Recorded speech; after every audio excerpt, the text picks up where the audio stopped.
بسم الله الرحمن الرحيم الحمد لله رب العالمين والعاقبة للمتقين ولا عدوان إلا على الظالمين والصلاة والسلام على سيد الأنبياء والمرسلين وعلى آله وصحبه أجمعين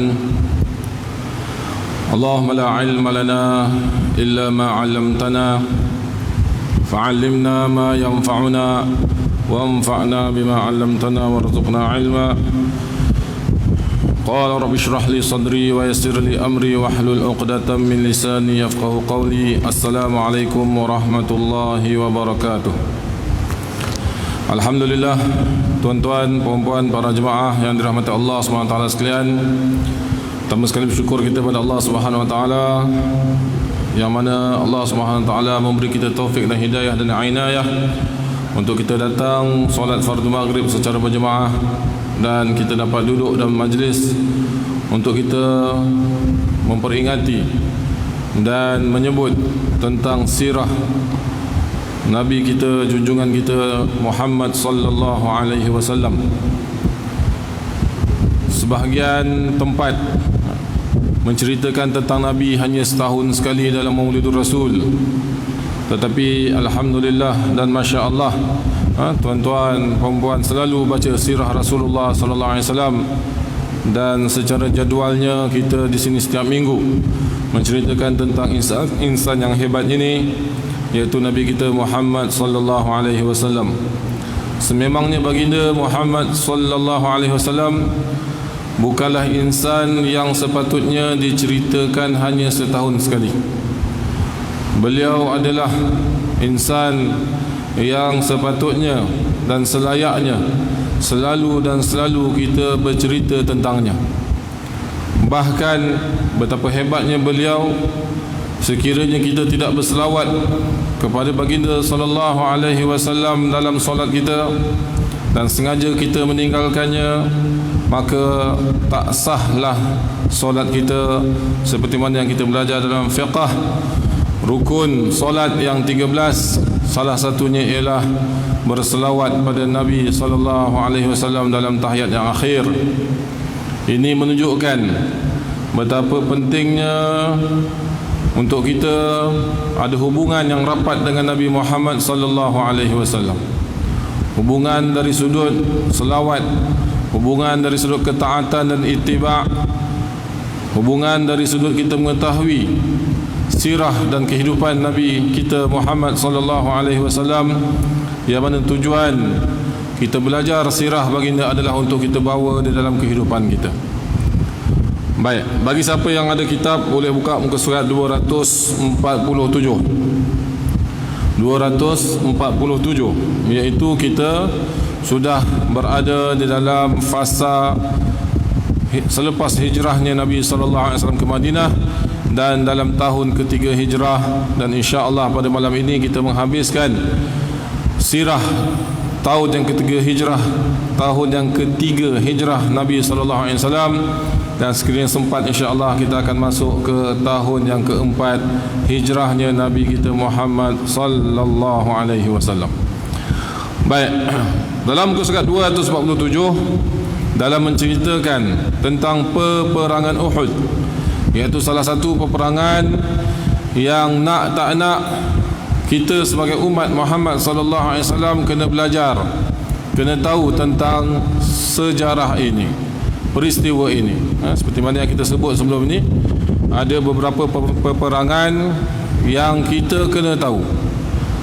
Tak banyak, sikit kita kena tahu sejarah ataupun peristiwa tersebut, iaitu yang pertama peperangan Badar, yang kedua peperangan Uhud, dan kemudian yang lain-lain yang selepas ini akan kita bincangkan melalui kitab kita, seperti peperangan Khandaq, Khaybar, Fathu Mekah dan Hunain.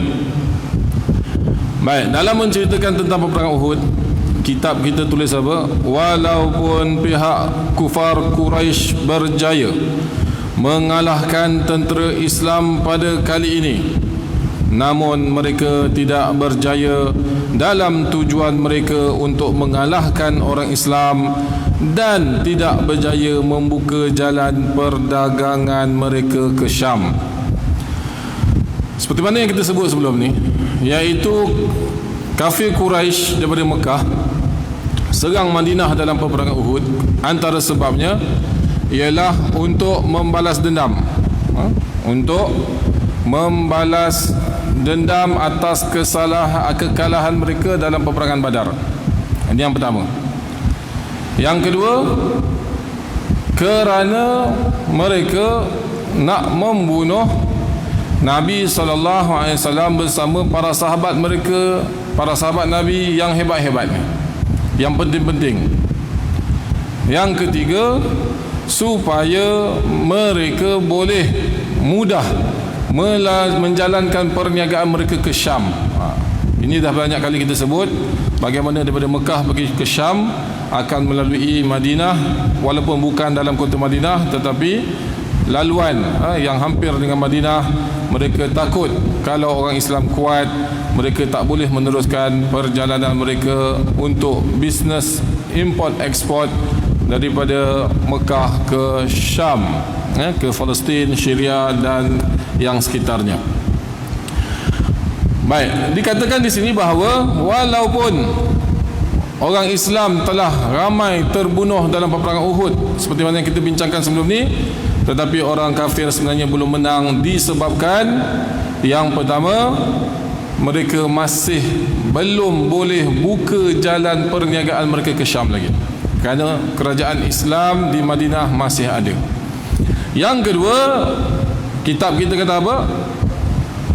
Tidak berjaya, iaitu untuk tidak berjaya dalam tujuan mereka untuk mengalahkan orang Islam, iaitu tak terhapus lagi ataupun tak terbunuh lagi Nabi SAW. Dan kebanyakan kitab-kitab yang ringkas, mereka tidak menceritakan peristiwa yang seterusnya, seperti mana kitab kita ni. Sebab tu kalau tuan-tuan puan-puan ingat, mula-mula kita masuk tajuk Uhud ni, saya kata apa? Ada salah faham yang perlu dibetulkan tentang peperangan Uhud, yang biasa diceritakan bahkan oleh ustaz-ustaz sendiri dan buku-buku sirah bahasa Melayu khususnya, dan kitab-kitab sejarah yang menulis peristiwa-peristiwa Uhud dan seumpamanya. Apa yang silapnya ataupun kekeliruannya ialah biasanya disebut bahawa umat Islam ataupun tentera Islam, para sahabat kalah dalam peperangan Uhud. Ini sebenarnya fakta yang tidak betul, kenyataan yang tidak tepat. Sebab apa?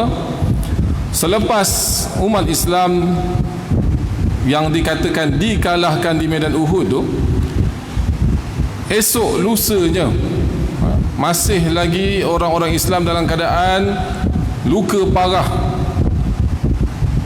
Nabi SAW telah atur satu lagi strategi untuk meneruskan peperangan dengan mengejar tentera kafir Quraisy yang sudah sampai ke satu tempat yang dipanggil Ar-Rawha.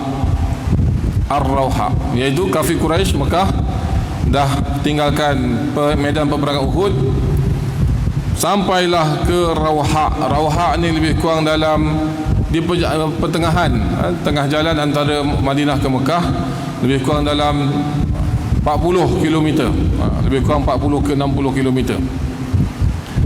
Baik, apabila mereka sampai ke Rawha, Abu Sufyan, yang kita sebut sebelum ni sebagai panglima perang dalam medan Uhud, Abu Sufyan telah kumpulkan semua tentera kafir, dan dia telah cakap dengan tentera dia, telah memberi kata-kata kepada tentera dia. Dia kata apa? Hai, celakalah kamu semua ni, bahkan celakalah kita semua ni. Bodoh, kita dah tentu dah kalahkan orang Islam, dah bunuh ramai sahabat Muhammad, duk tinggal yang sikit-sikit yang tengah lemah tu, kita boleh tinggalkan dia orang macam tu aja. Sepatutnya kita istiqsal mereka. Istiqsal ni maksudnya kasih, hentam habis-habis, tak ada tinggal walaupun sikit habuk pun. Istiqsal ni maksudnya kalau cabut pokok tu dengan akar-akar pun, satu akar pun kita tak tinggal. Akar-akar kita cabut, kasih terus, tak ada saki baki langsung. Itu maksud istiqsal. iaitu sepatutnya kita bunuh Muhammad yang saki maki dan para sahabat yang saki maki itu sampai memang orang Islam dah tak ada langsung di atas muka bumi ini. Itu yang sepatutnya kita buat. Dah, jom patah balik. Ni Abu Sufyan, dia punya benci pada Islam, padahal bini dia Hindun binti Utbah dah bunuh Hamzah, dah puas hati dah bahkan dah ratah organ dalaman Hamzah, tapi dia tak puas hati sebab Islam masih ada di Madinah. Kita jom kumpul semula, serang semula Madinah. Itu yang berlaku di Rauha, lebih kurang 40-60 km daripada Madinah. Dia orang dah berjalan sampai sana. Yang berlaku di Madinah pula apa dia? Nabi SAW telah mengumpulkan semula para sahabat, tetapi Nabi tidak mewajibkan. Nabi SAW menggalakkan sahaja, kerana Nabi faham sahabat tengah letih, ada yang luka parah, ada yang tengah macam-macam perasaan, sedih dan sebagainya atas kekalahan yang baru berlaku. Kekalahan kita kena faham apa maksud kekalahan di sini. Bukan kekalahan kalah terus, kerana Uhud ni tuan-tuan sekalian, kalau tak kata menang pun dia sebenarnya seri satu sama. Orang Islam menang, lepas tu orang Islam diserang balik, yang dikatakan kalah serilah satu sama. Tak ada istilah kalah sebenarnya, sebab dalam peperangan Nabi SAW sebenarnya tiada satu pun peperangan Nabi yang Nabi kalah.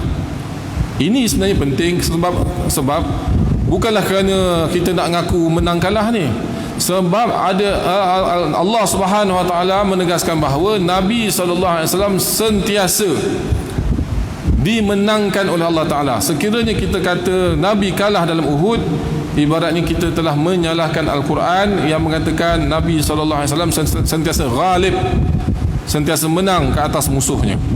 Walaupun kadang-kadang ada ujian-ujian, hujung dia adalah kemenangan. Hujung dia adalah kemenangan. Hujungnya tetap adalah kemenangan.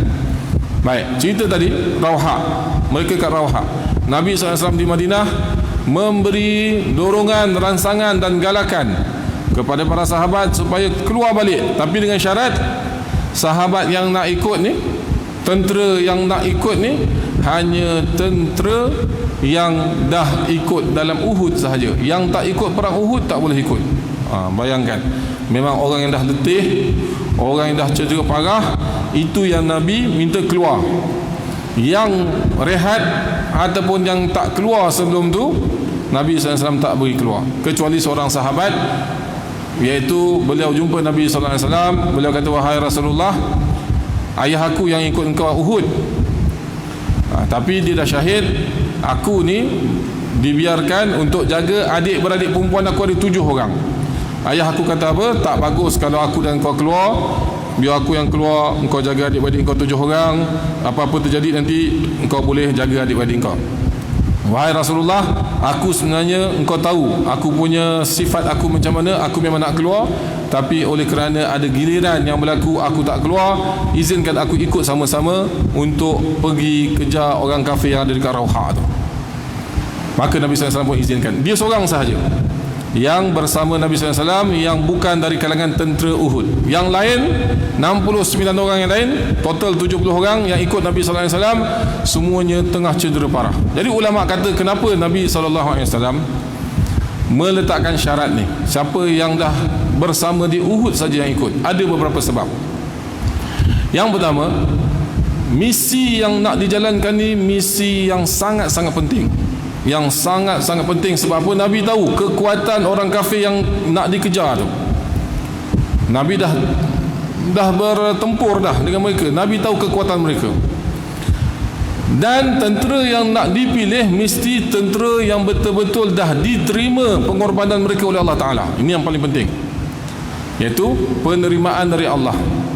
Kalau Allah dah terima seseorang itu, maka dia akan pasti mendapat bantuan Allah Ta'ala. Jadi Nabi SAW nak pilih orang-orang yang betul-betul telah diterima pengorbanan mereka oleh Allah. Itulah mereka yang telah ikut dalam peperangan Uhud, dalam keadaan cedera macam mana pun boleh ikut Nabi SAW. Yang kedua, Cara Nabi SAW nak tapis supaya tidak berlaku lagi sekali yang masalah orang munafik ikut sampai setengah jalan lepas tu tinggalkan. Yang kita dah belajar sebelum ni dalam peperangan Uhud, orang munafik tarik 300 orang tentera Islam hingga menyebabkan awal-awal lagi tentera Islam dah macam lemah semangat. Jadi untuk tidak berlaku lagi perkara ini, Nabi SAW letakkan syarat hanya mereka yang dah sampai ke Uhud sahaja yang ikut Nabi. Maka keluarlah Nabi bersama 70 orang para sahabat dia, iaitu dari kalangan tentera Uhud sendiri. Sampailah ke satu tempat dekat dengan yang kita sekarang ni. Kalau kita bermiqat daripada Madinah, iaitu kalau kita nak pergi Mekah, kita pergi Madinah dulu, nak pergi Mekah, kita bermiqat di Zulhulaifah. Dekat situ, kawasan situ, bukannya betul-betul kat situ, dekat dengan situ.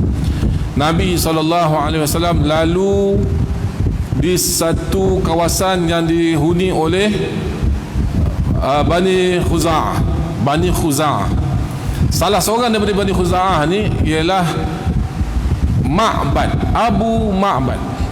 Ingatlah, kalau tuan-tuan puan ingat, kita pernah cerita tentang Ummu Ma'bad. Ketika Nabi SAW berhijrah daripada Mekah ke Madinah, Nabi ada singgah dekat kemah Ummi Ma'bad ataupun Ummu Ma'bad, yang kambing Nabi SAW perah kambing tu dah nak mati. Nabi SAW sentuh terus segar, dan Nabi SAW perah susu kambing tu keluar banyak. Nabi boleh minum, Abu Bakar boleh minum, Abdullah bin Uraqid boleh minum, Ummu Ma'bad boleh minum, bahkan boleh simpan lagi untuk suami dia iaitu Abu Ma'bad yang ketika itu tidak ada di kemah. Kita dah ceritakan kisah Ummu Ma'bad ni. Abu Ma'bad iaitu suami pada Ummu Ma'bad yang jumpa Nabi waktu Nabi hijrah tu, tak pernah jumpa Nabi, tapi dia dengar cerita tentang Nabi. Nabi SAW dalam menuju ke Rauha nak kejar Abu Sufyan bersama tentera Quraisy tu, Nabi lalu kawasan Abu Ma'bad ni. Dan waktu ketika itu Abu Ma'bad dan kawan-kawan dia masih dari dalam agama kafir, iaitu musyrik, belum masuk Islam lagi. Dan dia tahu tentang kehebatan Nabi sebab isteri dia pernah cerita sebelum ni. Ni 4 tahun lepas punya cerita, iaitu 4 tahun lepas, 3 tahun lepas punya cerita yang Nabi SAW lalu kat kemah dia tu. Daripada situ dia dah rasa kehebatan Muhammad ni, yang nama Muhammad SAW ni, dah rasa dah kehebatan dia. Lepas tu mereka ni dengar cerita tentang apa yang berlaku di Uhud, dan mereka sangat sedih apa yang telah dilakukan oleh kawan-kawan ataupun sahabat Nabi SAW yang tak dengar perintah Nabi. Akhirnya dikatakan mereka kalah. Jadi Abu Ma'bad ni jumpa Nabi SAW, dia kata, wahai Muhammad, aku dan kaum aku sangat sedih dengan apa yang telah berlaku dan apa yang sahabat-sahabat kau telah lakukan. Semoga Allah, orang kafir pada ketika itu mereka tetap yakin dengan Allah, percaya dengan Allah. Semoga Allah membantu engkau. Engkau nak pergi mana sekarang? Rasulullah pun cerita, aku bersama 70 orang ni nak kejar tentera kafir Quraisy. Abu Ma'bad ni dia fikir, walaupun dia kafir, pasal tu banyak kali kita sebut orang kafir ni bukannya semua satu jenis. Ada yang betul-betul anti Islam, ada yang tak suka Islam tapi dia setakat tak suka sahaja, dia tak lawan Islam. Ada yang tak suka tapi dia memang nak jatuhkan Islam. Dan ada orang kafir suka Islam. Dan yang keempat, orang kafir suka Islam dan nak bantu Islam. Ini ramai sebenarnya di kalangan kawan-kawan kita, masyarakat kita pun di Malaysia. Ada yang kafir di kalangan Cina, India dan sebagainya. Ramai yang macam ni. Dia suka pasal jiran-jiran dia bagus, tolong dia, dia suka Islam. Dan ada yang jenis memang suka nak tolong Islam.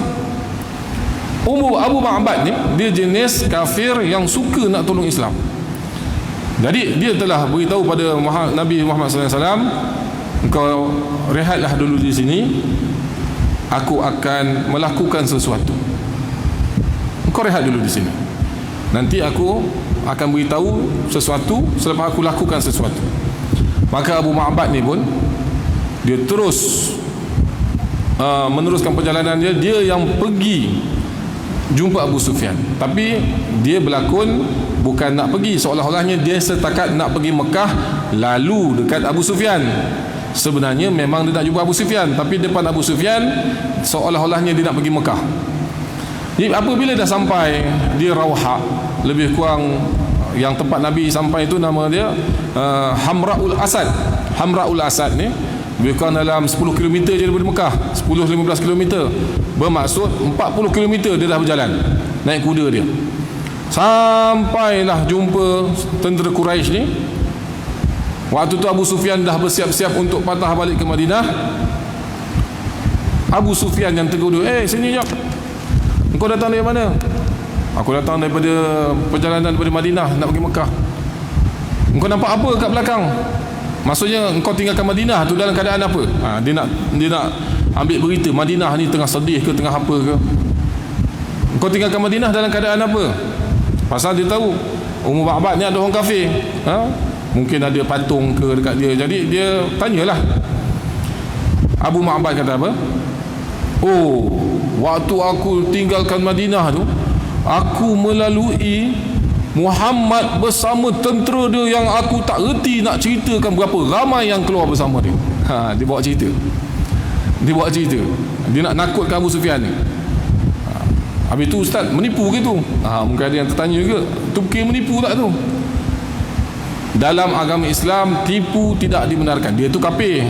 Waktu tu Abu Ma'bad ni kafir, dan taklah dia nak menipu tak tipu. Tapi kalau dalam Islam sekalipun, tipu diharamkan kecuali dalam 3 perkara. Salah satunya ialah dalam peperangan. Peperangan jangan jujur sangat. Tentera 10 orang tunjuk sebagai 10 orang, kenalah hantam. Dalam peperangan dia ada strategi. Dalam peperangan boleh menipu. Untuk menyatukan silaturahim, 2 orang bergaduh, kita boleh menipu. Kita jumpa si A, kita kata apa? Semalam dia tu puji engkau. Kemarin lagi dia puji engkau. Dia cerita engkau macam ni, padahal tak ada pun. Kita menipu. Jumpa lah si B yang musuh si A tadi, kita cakap benda yang sama. Si A tu dia memang suka kat engkau lah, dia memang kagum dengan engkau. Contoh, kita nipu untuk berbaik, boleh. Yang ketiga, iaitu sekiranya berlaku perbalahan antara suami isteri, di masalah perbalahan juga boleh tipu untuk bersatukan balik. Baik, kita tadi dalam tajuk peperangan. Jadi Abu Ma'bad telah tipu supaya menakutkan Abu Sufyan. Dia kata, aku waktu lalu tadi ada satu tempat tu di Hamra al-Asad, Muhammad bersama tentera dia ramai sangat, sampai bila aku lalu tu kuda aku bergegar. Nak cerita banyaknya tentera dia tu macam burung ababil, dia punya banyak. Pasal dia tahu, dia cerita ni pada Abu Sufyan. Abu Sufyan hidup waktu peristiwa ababil tu, dan mereka nampak depan mata mereka macam mana ababil serang. Dia buat perumpamaan macam tu. Dia kata apa?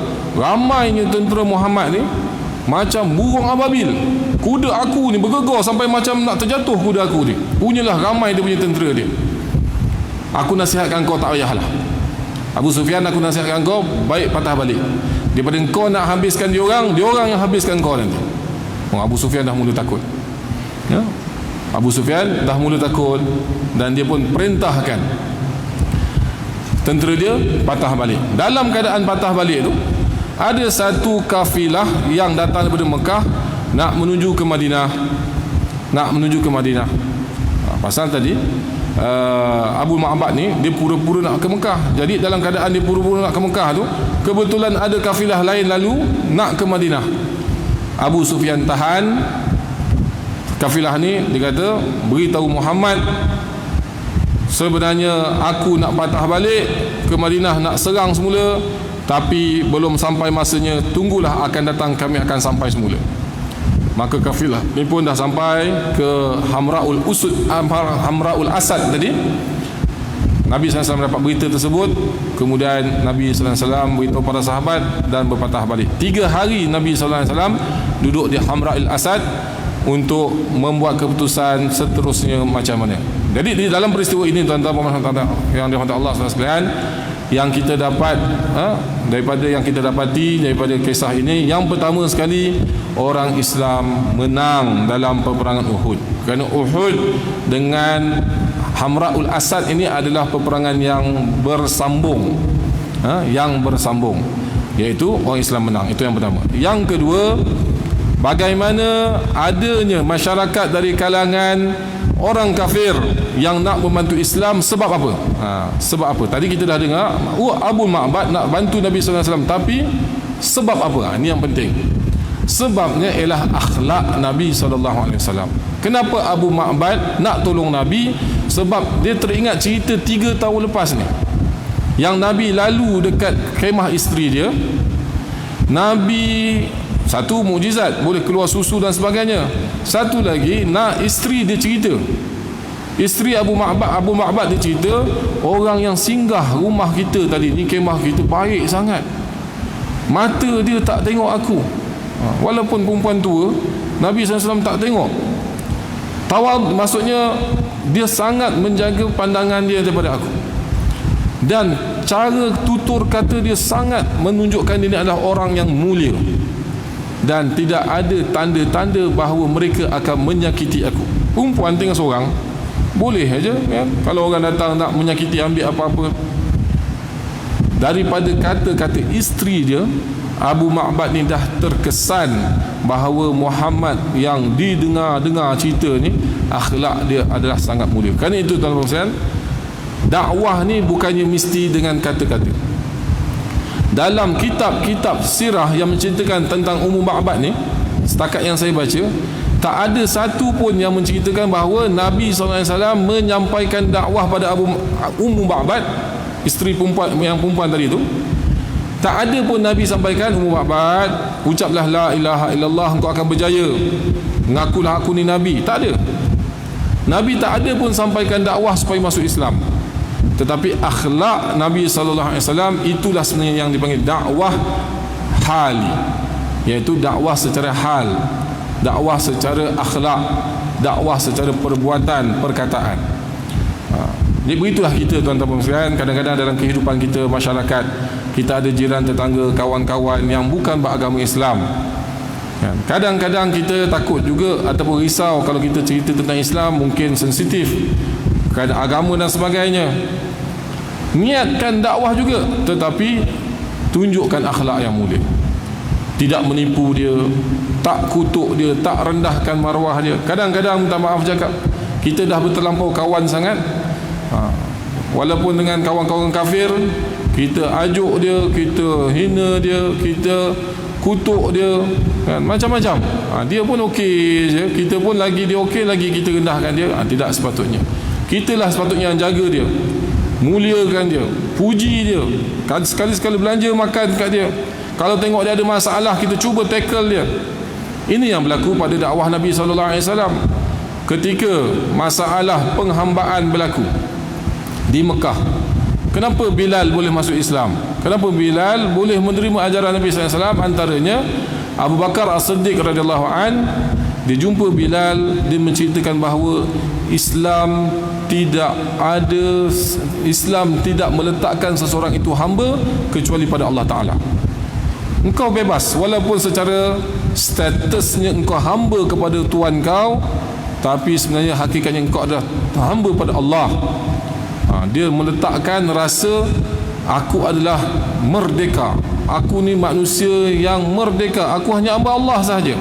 Maksudnya dia cuba selesaikan masalah seseorang, dia pada situ mulalah ditarik pada agama Islam. Begitulah kita dalam hidup bermasyarakat. Kadang-kadang jiran, tetangga kita, kawan-kawan kita yang bukan beragama Islam, lagi dia ada masalah, sebenarnya itulah waktu terbaik kita tackle dia. Waktu terbaik kita jumpa dia, tunjukkan yang kita ni suka dan berminat untuk bantu dia. Dan berapa ramai sebenarnya dari kalangan sahabat-sahabat Nabi hinggalah ke hari ini yang masuk Islam sebab akhlak umat Islam itu sendiri. Jadi oleh kerana itu tuan-tuan yang dirahmati Allah sekalian, memanglah dakwah ni adalah kita punya maksud hidup kita. Seperti mana Nabi SAW, dia hidup memang buat dakwah, tetapi dakwah dengan pelbagai cara, dan dakwah yang paling berkesan ialah dengan dakwah akhlak kita. Seperti mana Nabi SAW dan juga para sahabat radhiyallahu anhum ajma'in. Bahkan Nabi SAW pernah suap makan kepada banduan yang sedang diikat di masjid. Nabi SAW melihat satu orang banduan sedang diikat. Nabi marah para sahabat, kenapa ikat ni banduan ni? Ni banduan yang baik. Kalau bebaskan dia pun bukannya dia menyakiti kamu, lepaskan dia. Nabi marah pula para sahabat yang ikat banduan, lepaskan. Nabi SAW ambil hati, Nabi suap. Rupanya banduan ini dia ketua kabilah. Ibaratnya macam kita ni YB lah, YB tempatan kita ni. Kita punya ketua kampung ke penghulu ke orang besar di kawasan tu. Bila dia dah dibebaskan, dia jumpa kaum dia, dia kata aku tak pernah jumpa manusia ketua negara Nabi SAW maksudnya yang akhlaknya sebegitu mulia. Rugilah kita kalau tak ikut jejak langkah beliau. Mari semua masuk Islam, satu kampung masuk Islam, bukan kampung, satu daerah masuk Islam. Ini akhlak Nabi SAW. Ini yang kita kata tadi apa? Kemenangan sebenarnya dalam peperangan Uhud. Salah faham dan salah cerita daripada setengah pihak sebenarnya tidak betul. Sebenarnya umat Islam menang dalam peperangan Uhud. Baik. Kalau tuan-tuan perempuan pergi umrah lepas ni ada rezeki pergi umrah, pergi haji, kalau ada mutawif cerita dalam bas orang Islam kalah dalam Uhud, betulkan sikit. Kalah ustaz, abang atau ustaz atau adik, memang betul kalah, tapi lepas tu menang balik. Itu dia punya cerita dia.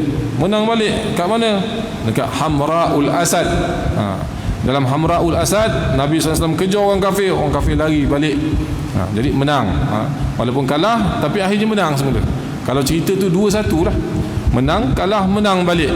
Itu dia punya keputusan dalam peperangan Uhud.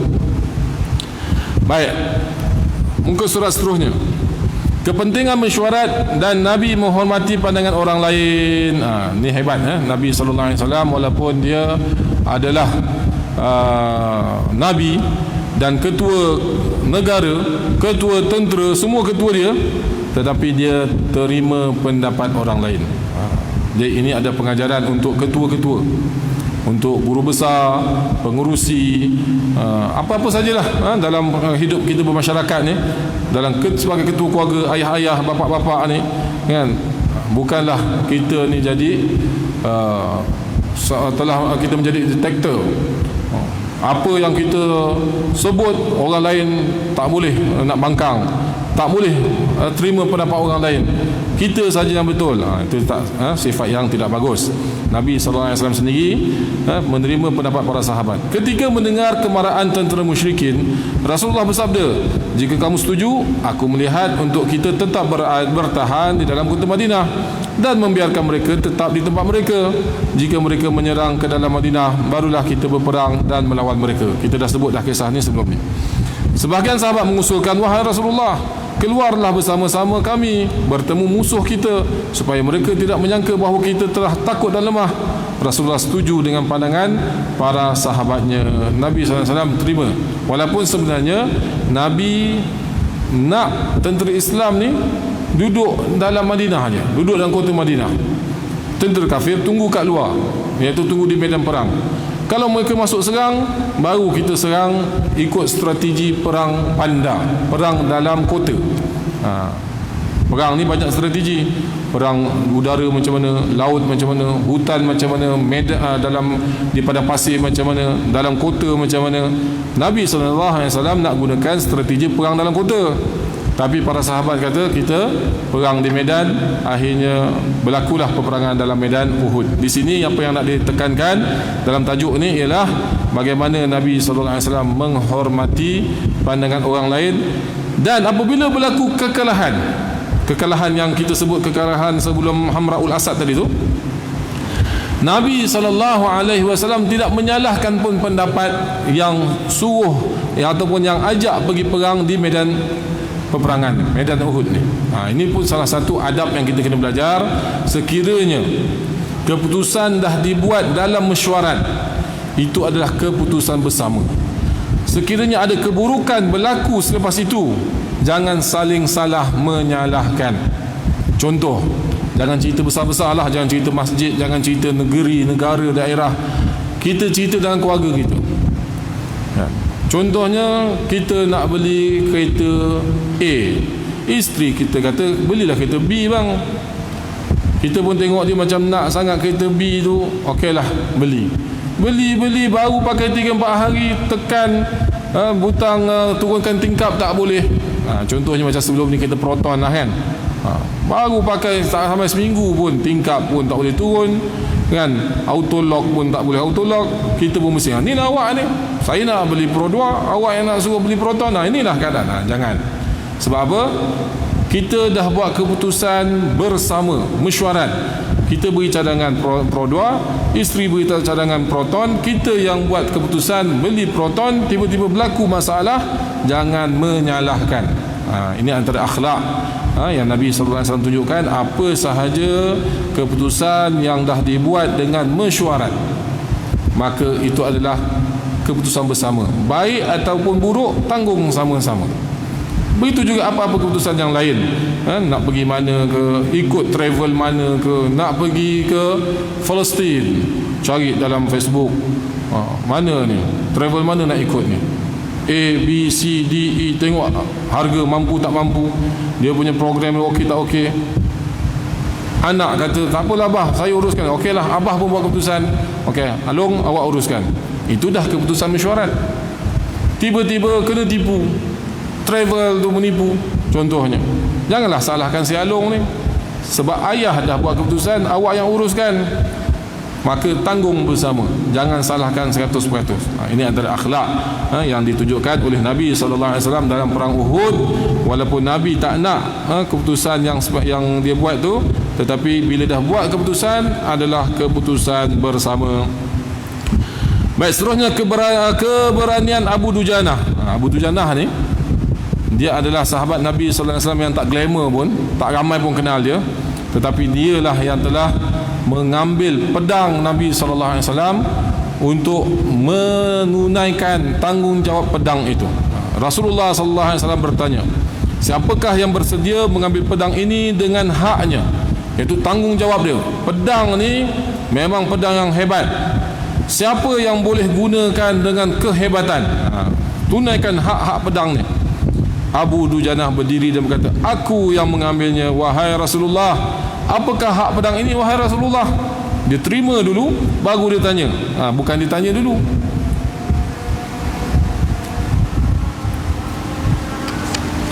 Allahu Akbar, Allahu Akbar. Itu masjid sebelah. Allahu Akbar, Allahu Akbar.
La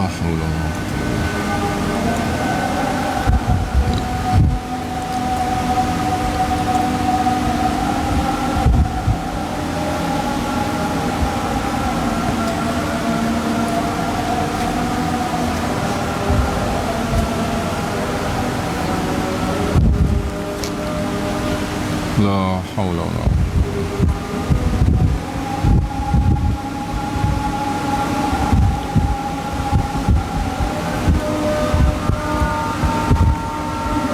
la haula wala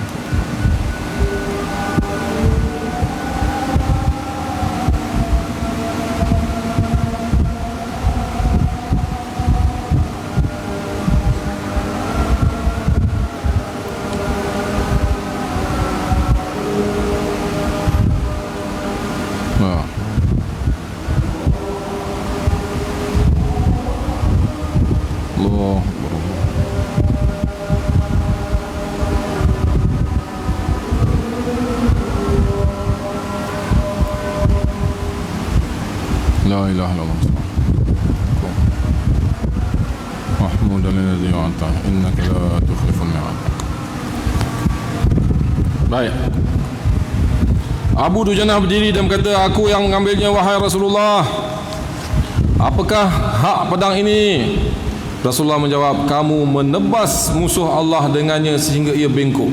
Maksudnya guna sesungguhnya. Abu Dujanah berkata, aku sanggup mengambilnya dengan haknya itu, iaitu kelebihan Abu Dujanah pada ketika itu, dia boleh menunaikan hak pedang ini. Jadi begitulah kita, tuan-tuan dan puan sekalian, agak-agak apa yang rasanya dalam banyak-banyak sunnah Nabi SAW kita betul-betul boleh pegang. Memanglah sunnah ni banyak, mungkin kita tak dapat buat semua, tapi ada tak satu-satu sunnah yang kita rasa aku mati dan aku hidup mesti aku laksanakan sunnah ni.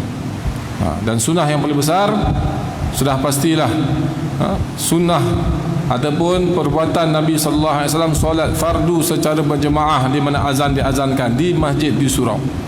Sakit tak sakit, sebab itulah sunnah yang Nabi sallallahu alaihi wasallam tunjukkan pada kita. Nabi dah gering dah ni, dah nak wafat dah. Nabi tersedar kejap-kejap daripada pengsan pun Nabi kata, dah masuk waktu solat belum? Tanya waktu solat dah masuk belum? Kalau dah masuk, dia beritahu dah masuk, siapkan aku nak pergi solat, pergi masjid berjemaah. Cuba kita ada semangat Abu Dujanah. Aku akan melaksanakan, tak banyak sunnah-sunnah Nabi aku boleh jaga, sunnah jaga solat fardu berjemaah di masjid surau ni, sakit dan keadaan apa pun aku akan jaga. Contoh, kita nak tanamkan satu keazaman kita terhadap satu-satu perintah Nabi SAW. Sebab itu saya kata apa?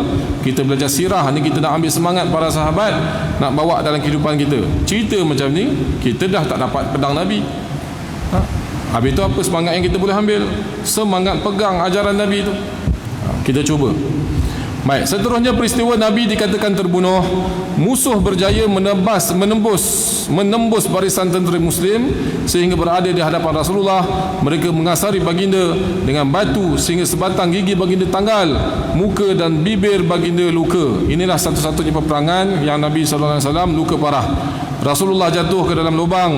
Ali menarik baginda keluar dengan memegang tangannya. Talha pula mengangkat baginda keluar dari lubang. Malik bin Sinan menghentikan darah yang mengalir di wajah Rasulullah SAW dengan menghisap dan menelannya. Ini darah Nabi SAW adalah suci. Darah Nabi bukan najis. Begitu juga para sahabat, kalau dibekam Nabi SAW, dia akan ambil darah Nabi, dia akan minum.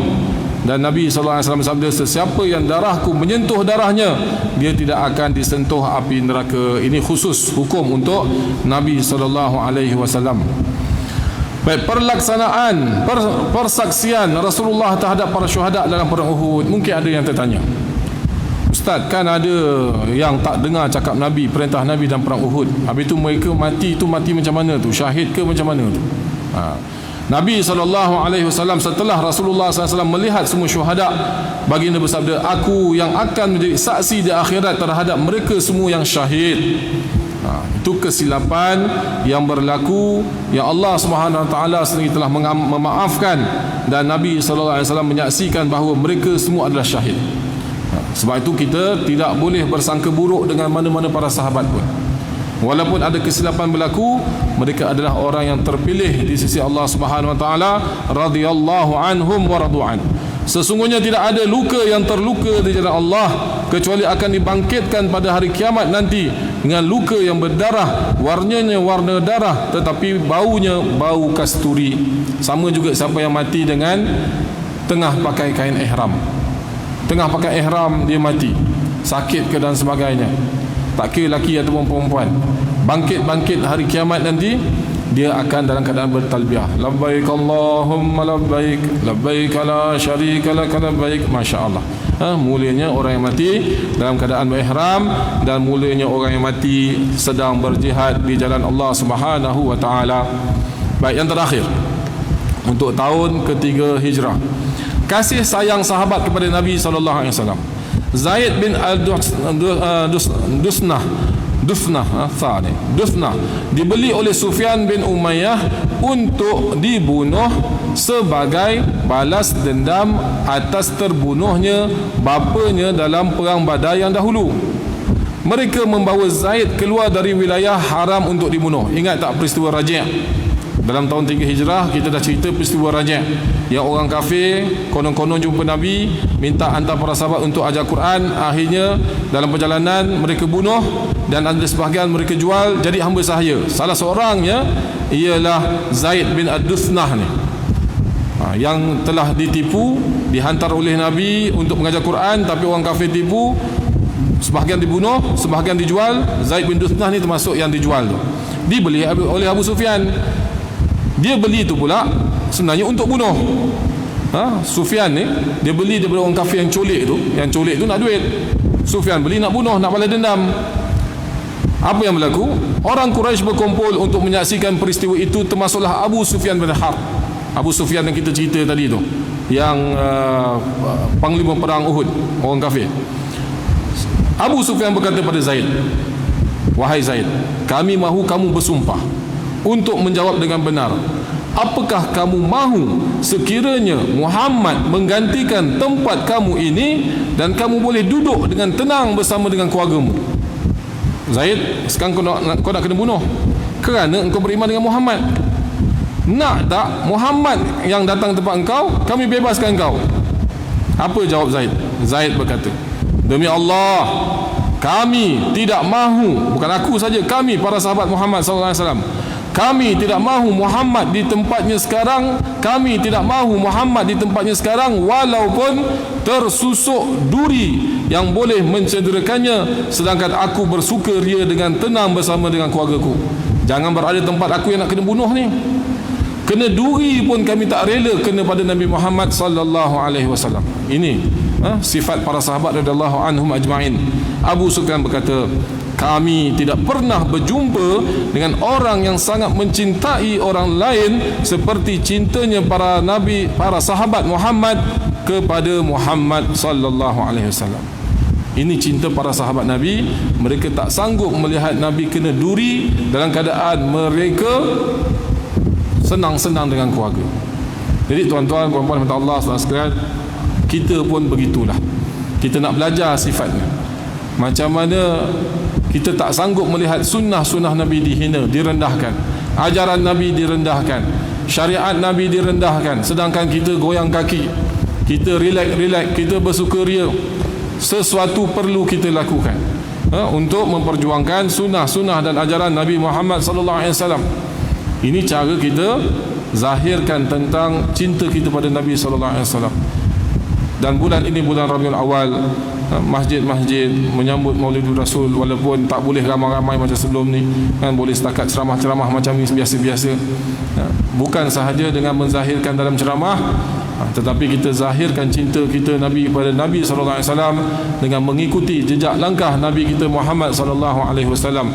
Daripada mula kita bangun tidur sampai tidur balik, seluruh kehidupan kita ialah dengan mengikut ajaran-ajaran Nabi Muhammad sallallahu alaihi wasallam, dan kita beristighfar sekiranya kita tidak dapat mengikut ajaran Nabi kita Muhammad sallallahu alaihi wasallam, dan kita berdoa, "Ya Allah, ampunkanlah dosa aku tidak mampu untuk mengikut 100% ajaran Nabi Engkau, ya Allah.